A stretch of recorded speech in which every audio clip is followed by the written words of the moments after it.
يا مساء الخير على المتابعين.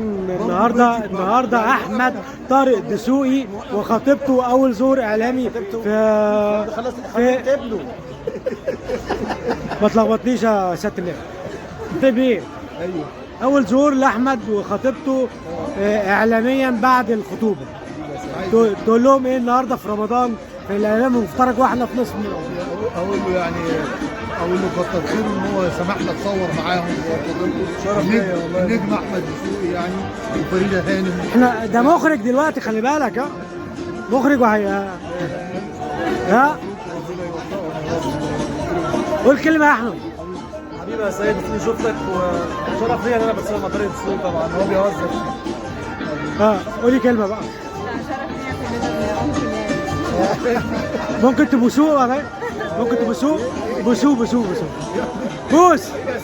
بوس يا احمد.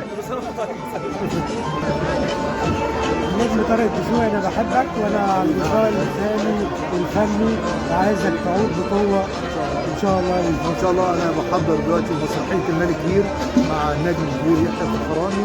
هنعرضها على المسرح القومي باذن الله خلال شهر ان شاء الله. دعوات اللوك ده عشان المسرحيه. ايوه عشان الملك كبير ان شاء الله.